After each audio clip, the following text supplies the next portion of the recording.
Hello and welcome to Everyday Petrolhead. I'm your host Terrence Anderson and welcome to my channel. So we tried in the last video the solution of replacing all of the spark plugs, and that made sense and most likely took care of some of the issues, but we still had the problem where two cylinders were misfiring because coils were acting up.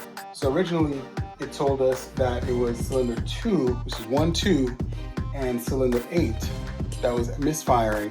So what I did was I put the coils that might be bad, 2 in 1 and 8 in 5, and lo and behold, it switched to 1 and 5 being the ones having the problems. So the solution for us was to basically replace the coil packs, and we thought about replacing 1 or 2, but I got such a great deal on all 8 that I bought all 8. Here we have all 8 coils, and they're relatively simple. These are generic coils. They're press fit for Ford, Lincoln, whichever. This fits on all Intech 32 valve V8 engines. And since we're not planning on keeping the car for too long, I didn't want to go and buy crazy expensive coils. We're keeping this car for like another 7 or 8 months before we upgrade to something else. So there was no point to going hardcore and getting some kind of performance model. Let's get the old ones out and I'll put the new ones in. So the install is relatively simple. Like I just stated, it's press fit. So you basically take these off, 2 10mm bolts, pressing them in. Then this is the bad coil and the other one's on the other side. And to kind of speed this up a little bit, I'm gonna go ahead and work with 2 hands because I don't have another hand to hold the camera while I'm doing this. All right, out with the old and in with the new. And this is the one that's bad, and it's even a different color. Apparently the previous owner decided to go a little cheap with this unit, so maybe that's why it went out so soon. All the other ones matched this, and I just found a model that was very similar. And I'm just gonna go with that because, like I said, not keeping it very long. No point in dumping a ton of money into this vehicle. Also, it's been kind of a fun vehicle to drive. This engine is pretty rock solid, but it drinks gas. And I'm hoping that most of that is because of the coil packs and the misfiring. And it was kind of undetectable before because it was really minimal, but it seemed to pick up more recently and be more difficult. And just like that, they are in. And again, like I said, it took no time to do this because this is a relatively easy engine to work on. Yeah, and there we go. 2 bolts, they're 10mm bolts. They hold this in, it's press fit. And the mini mechanic has something to say. Hi, mini mechanic, what's up?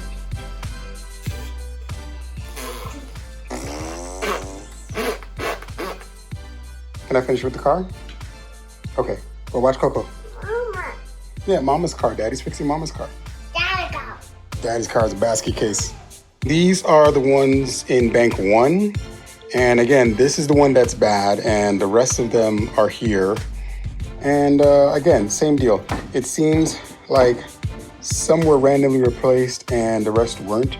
So putting a whole fresh set in is probably a better idea anyway.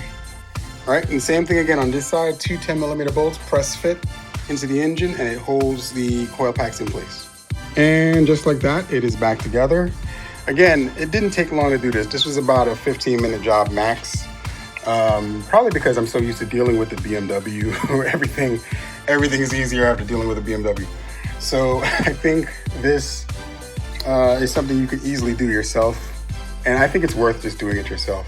So next thing now is to see how she sounds, and hopefully it sounds better. All right, the moment of truth. Let's start her up. Woo! That sounds a lot healthier.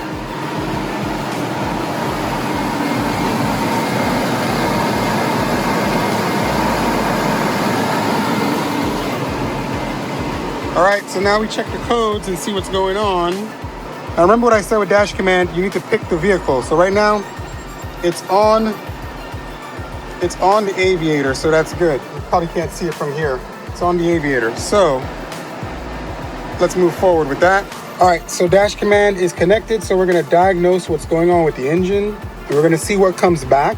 All right, so it says it has 3 codes, and of course, even though it has the 3 codes, it has to rerun the readiness system, which I can show you real quick.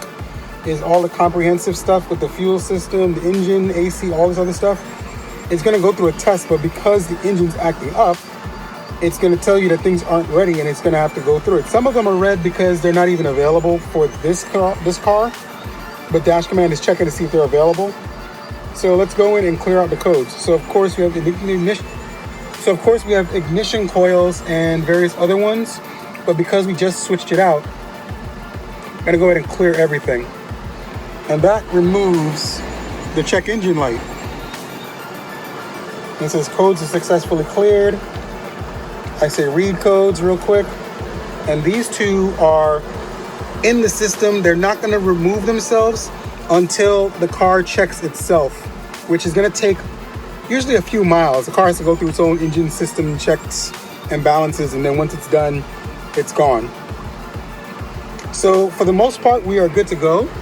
Now let's go see how she sounds.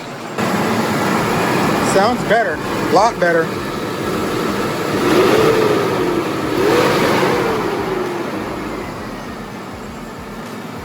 I'll call that a win. So whenever you start to have some issues with your car, it's always good to check a few key things just to make sure, you have an idea of what's going on. So I'm glad that I took the time to look into this. It was super cheap to do this, I'll be honest with you. Spark plugs don't really cost much. I think for this car, they were like $3 or $4 per spark plug. And these coil packs, if you buy them individually, they're like $20, $30. I got them on sale for about roughly $10 a coil. And then of course I found another discount. So I ended up getting the whole set for like $35, which is amazing. So car sounds great. The only thing left to do is drive her and see what happens next. But I'm pretty much sure this is solved. And hopefully we can get better fuel economy now that the coils and the spark plugs are done and the car had an oil change. If you like what I've been talking about, like, share, and subscribe. Don't be afraid to ever work on your car. Know your limits. If there's something you can't handle, don't go beyond that. But it's always worth a try to give it a shot. Thanks again for your everyday petrol head.